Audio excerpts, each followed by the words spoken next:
today I have a different type of video for you. I thought that I would incorporate some different psychological tests into my channel. I personally love these types of tests. It's interesting and interactive, and I think it's fun to get a little bit of insight into your own mind through some kind of guided visualization prompts. If you are interested in more of these videos, please let me know. I would also recommend that you check out Laura, I think it's Lemur, I'm not sure how you say her name, but she's got a couple of them, some of which I am going to be doing my own version of as well. So, the test that we are going to be doing today is, I think, kind of fitting for this time of the month, being that it's close to Valentine's Day. It is called the Love Path, and it is all about your view on love and how you view relationships. The questions are targeted towards someone who currently has a partner. However, I think anyone could take this and get some insight into how they might view future partners. So, even if you are single at the moment, I think you would still enjoy it. I have written down all of the kind of questions and the visualization prompts, as well as the meaning behind each of the answers, and I'm going to be recording your answers as we go. So I hope you enjoy this. Okay, so before we get started, I want you to take a nice deep breath in through your nose and out through your mouth. And one more nice deep breath in and out. You can choose to keep your eyes open or closed, whatever you feel most comfortable with. Okay, so to start with, you're walking to your boyfriend or girlfriend's house. There are two roads, two paths that you can take. One is a straight path which takes you there quickly, but it's plain and it's boring. Doesn't have anything that is kind of eye-catching or interesting to look at. So that's the short, quick path. The other path is curvy and full of wonderful sights along the way, but it takes a while to reach your loved one's house. Which path do you choose?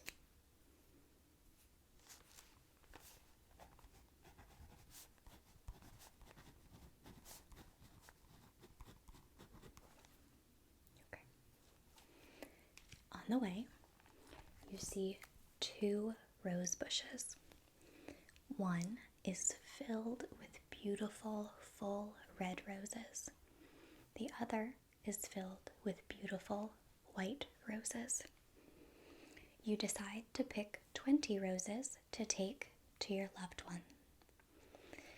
You can pick any combination of the red and the white roses. What do you decide to pick for your bouquet?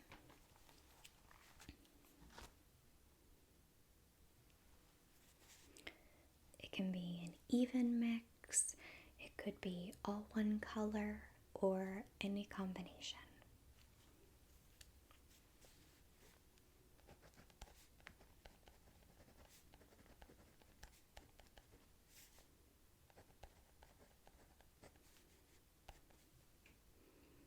I'm trying to think of what I would pick.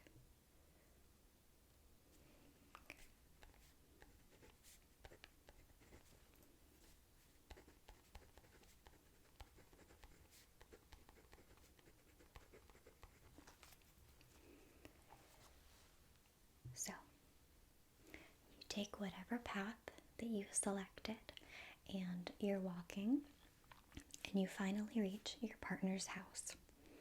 You ring the doorbell and their maid answers. You have two choices.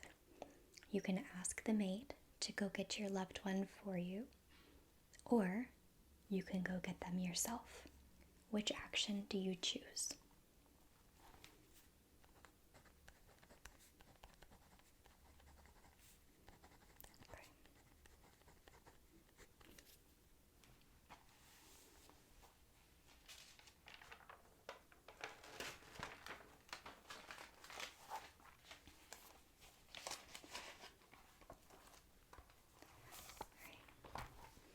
So you go up to your partner's room. No one is there. You can leave the roses by the windowsill or on the bed. Where do you put the roses?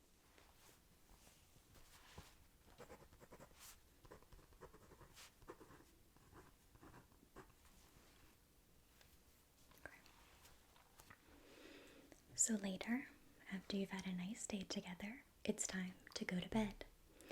You and your loved one go to sleep in different rooms. I'm not sure why. You wake up in the morning and go to your partner's room to check on them. You enter the room. Are they awake or are they asleep?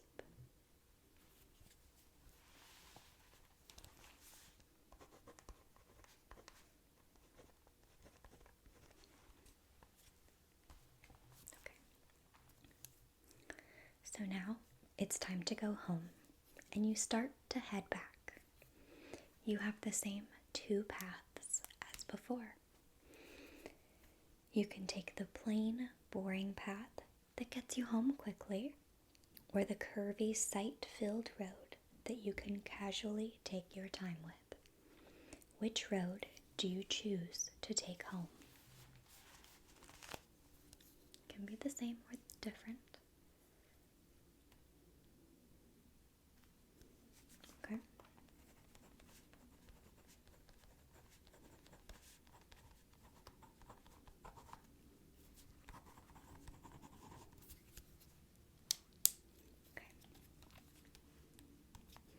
We've answered all 6 questions, and now on to the analysis.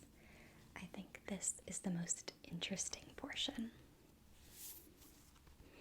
So starting back at the beginning, you were trying to decide whether you would take the short or the curvy long path. The road that you chose to take to your partner's house represents your attitude toward falling in love. If you chose the short path, you fall in love quickly and easily.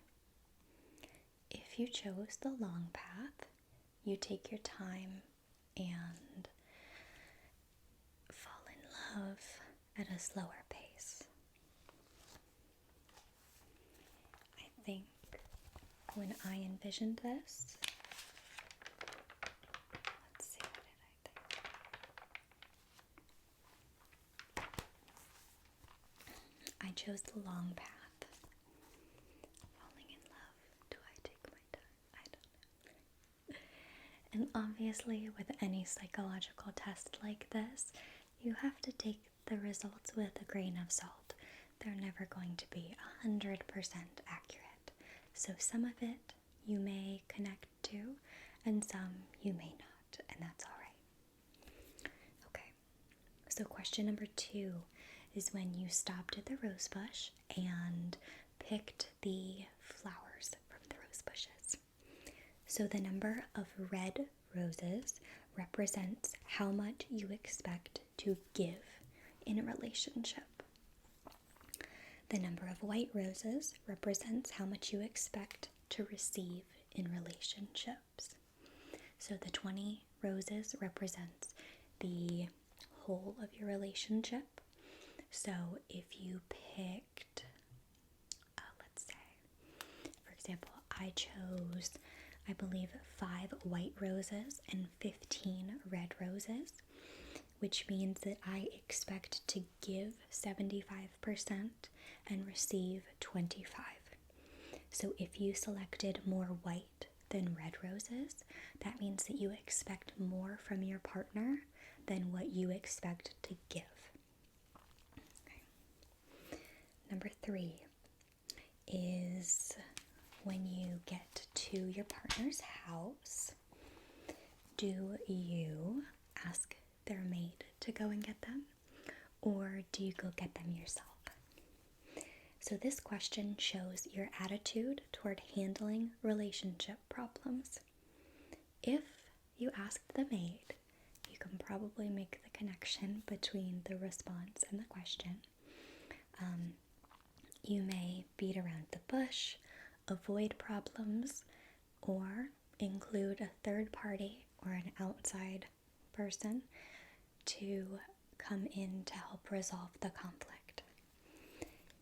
If you went to get your partner by yourself, you're direct and you confront and deal with the problem right away. Question number 4. So you go up to your partner's room and they are not there. You decide to either leave the roses on the bed or the windowsill. If you leave the roses on the bed, you need lots of reassurance and you want to see your partner every day. Sorry, I skipped ahead. This question refers and kind of gives insight into how frequently you would like to see your partner. So if you left the roses on the bed, you need lots of reassurance and would like to see your partner every day. When I took this test, I definitely saw myself putting the roses on the bed, and I definitely liked seeing my partner a lot before we lived together. So for me, that's very accurate. If you put the roses on the windowsill, you don't expect to see them too often. Maybe less frequently. Okay. So, number 5, you wake up, you go into your partner's room, and you either see them awake or asleep. If you saw them being still asleep, you accept them as they are. If you saw them awake, you expect them to change for you. I think that's an interesting interpretation. I saw my partner being asleep, and I would say I accept my partner as they are, as he is, but there are certainly things that I would like to change if I could, but I think a mix of both is okay. But that makes sense to me, seeing them asleep and kind of just in a calm but also vulnerable state, versus being awake and kind of, on their own, I guess. And last but not least, number 6 brings it full circle back to the path. You may have chosen a different path than before. Personally, I did. In the beginning, I chose the long path, but at the end, I chose the short path, thinking, well, I no longer have anything to look forward to on this walk home, so I might as well get there as quick as possible. This question kind of helps get insight into how long you stay in love. If you chose the short path, you fall out of love easily. If you chose the long path, you stay in love for a long time. So, I chose the short path, but I've been with my current boyfriend for over 4.5 years, so, like I said, you have to take it with a grain of salt, but I think it's really fascinating to see how simple questions and visualizations can potentially unlock some type of insight or kind of deeper meaning. There are certainly connections that I can see, like choosing a short and direct path versus a long, more like winding and time-consuming path. I can see how those would correlate to different personality traits or responses to certain events or people.